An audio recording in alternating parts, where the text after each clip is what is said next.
हमारे साथ मौजूद रहेंगे डॉक्टर आशीष जायसवाल, सीनियर कार्डियोलॉजिस्ट हैं। बहुत बहुत स्वागत है डॉक्टर आशीष आपका भी। डॉक्टर आशीष जायसवाल का यहां पर रुख करना चाहेंगे। डॉक्टर आशीष, जब प्रदूषण की बात होती है तो जिक्र हमारी सेहत का भी आता है। हमारे सेहत पर यह प्रदूषण कैसे इंपैक्ट डालता है और सबसे ज्यादा प्रभाव कैसे हम पर पड़ता है? देखिए, सबसे पहले तो जो प्रदूषण पॉल्यूशन है, इसके ना दो तरीके से इफेक्ट आते हैं। एक तो एक्यूट इफेक्ट आता है और एक क्रॉनिक, जो लंबे समय के बाद हमारी हेल्थ पे देखने को मिलता है। एक्यूट, जैसे ही आपका AQI बढ़ता है, जैसे ही ppm पॉल्यूटेंट बढ़ते हैं 2.54 टन, सबसे पहले तो लोगों को सांस लेने में दिक्कत हो जाती है। जो पेशेंट कार्डियक पेशेंट हैं, जो चेस्ट के पेशेंट हैं, जिनका अस्थमा जो कि कंट्रोल्ड होता है, वो कंट्रोल भी अनकंट्रोल्ड हो जाता है। लोगों को आंखों से पानी आना, आंखों में रेडनेस होना, गले में ऐसा लगता है कुछ धूल सी अटक गई है जो कि हम लोगों को अंदर सटकने नहीं दे रही है। तो जो गले की जो ये प्रॉब्लम है, जो धूल सटक जो नहीं दे रही है, ये एक बहुत इंपॉर्टेंट फैक्टर होता है। हर समय क्या होता है, पेशेंट को लगता है कि सांसें फूल रही हैं और ये जो प्रॉब्लम है रात में बहुत ज्यादा हो जाती है। तो अगर किसी को एक्यूटली ये प्रॉब्लम हो रही है, आंखों में दिक्कत, जलन, सांस लेने में दिक्कत, खांसी जैसा कोई रीजन नहीं मिल रहा है, तो इसका मतलब है कि ये हम लोग जो भी हमारा प्रॉब्लम है, ये पॉल्यूशन के कारण हो सकता है। एक जो क्रॉनिक असर, जिसको लंबे समय तक असर होता है, लंबे समय तक असर यानी क्या हो गया, जैसे कोई बंदा जिसको अस्थमा कंट्रोल है या जो कार्डियक मेडिकेशन पे कंट्रोल है, उसका ब्लड प्रेशर का एबनॉर्मल हो जाना, डायबिटीज का एबनॉर्मल हो जाना। और आपको पता है, अभी भी 1 महीना पहले शिकागो स्टडी आई थी, उसमें उन्होंने ये साफ साफ बोला था कि जो पॉल्यूशन का लेवल इंडिया में है, इसके कारण 6.8 ईयर्स की लाइफ, जो एवरेज लाइफ स्पैन है हमारी, वो कम हो रही है। मतलब अगर ये इसी तरीके से चलता रहा तो हम सब लोग 7 साल कम जिएंगे, जो कि हम एवरेज लाइफ से जी सकते हैं, जो कि बहुत बड़ा इंपॉर्टेंट है। डॉक्टर साहब, एलर्जीज की बात आप कर रहे थे कि जो सीधा इंपैक्ट आता है धुएं से, हमारे नोजल एरिया में जा रहा है, हमारे गला उससे इंपैक्ट हो रहा है, हमारे फेफड़े उससे इंपैक्ट हो रहे हैं। लेकिन अगर हम बात करें कि किस तरीके से ये हमारे पाचन तंत्र पर प्रभावित कर रहा है, किस तरीके से ये हमारे दिल को प्रभावित कर रहा है, किस तरीके से हमारी ये आंखों को प्रभावित कर रहा है, उसके बारे में जरा बताएं। देखिए, पॉल्यूशन का असर केवल सबसे इंपॉर्टेंट तो ये लंग पे सबसे ज्यादा असर होता है, पर ये सारे के सारे बॉडी के ऑर्गन्स पे असर डालता है।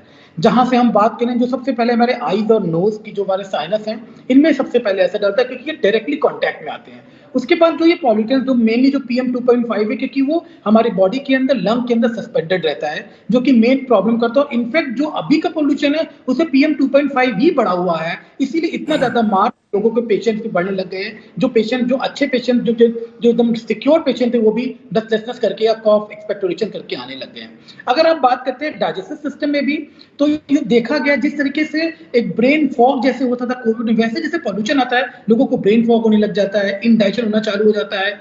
इसमें सबसे इंपॉर्टेंट जो होता है, जो हाइपर एसिडिटी होती है, जो ये पॉल्यूटेंट्स होते हैं, यूजुअली ये कुछ रिस्क के थोड़े से पेट में भी जाते हैं, वहां पर जाके ये गर्ड और जो हाइपर एसिडिटी की प्रॉब्लम को भी करते हैं। इंपॉर्टेंट पे ये भी है, जो हार्ट पे असर पड़ रहा है, कि जो ये पॉल्यूटेंट्स होते हैं, ये हमारे जो मायोकार्डियम है, जो हमारे जो ये सारे जो मॉलिक्यूल्स हैं, उनको भी असर कर सकते हैं। यानी ये जो एक जो प्रॉब्लम है, इसका बॉडी के हर एक ऑर्गन पे है, और क्योंकि बॉडी के सारे ऑर्गन एक साथ मिले हुए हैं, तो डॉक्टर आशीष, आप जो बता रहे थे उस स्टडी के बारे में कि 6.5 से 7 साल जो हमारी उम्र कम हो रही है प्रदूषण के कारण, इसमें तमाम फैक्टर्स मिलकर उसमें रोल प्ले कर रहे हैं।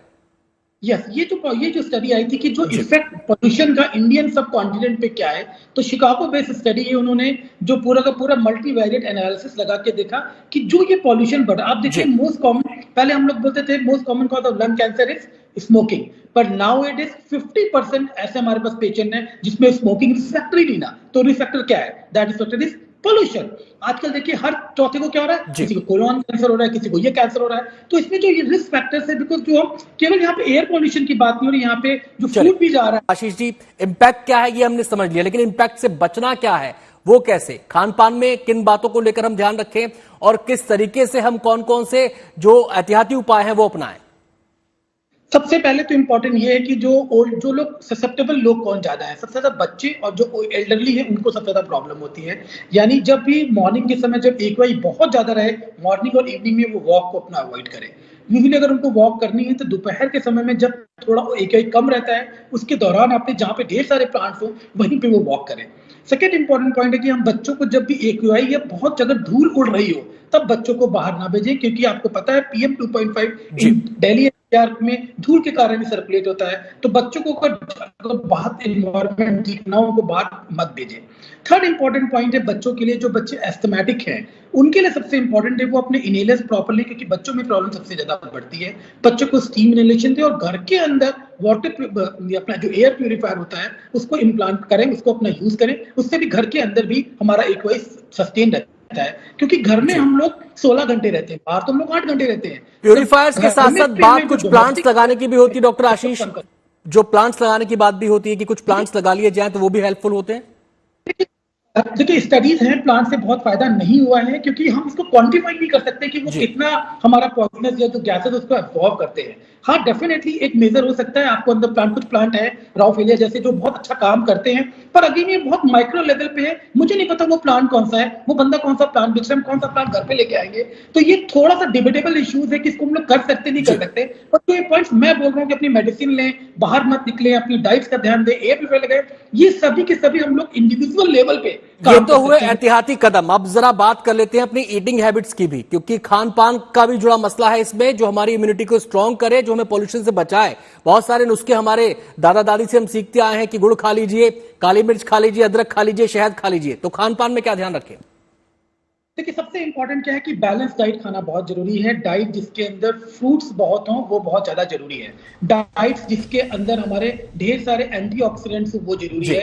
डाइट्स ऐसी है जिससे हमें एसिडिटी ना हो, जिससे हमारी पेट की प्रॉब्लम ना बढ़े। यानी बाहर का ऑयली स्पाइसी अवॉइड करना चाहिए। जो बैलेंस डाइट, जो हमारे दाल चावल रोटी सब्जी है, अब केवल वही अगर खाएं और जिसमें ढेर सारे ग्रीन वेजिटेबल और ढेर सारे फ्रूट्स हों, that is going to help. बहुत बहुत शुक्रिया डॉक्टर आशीष आपका।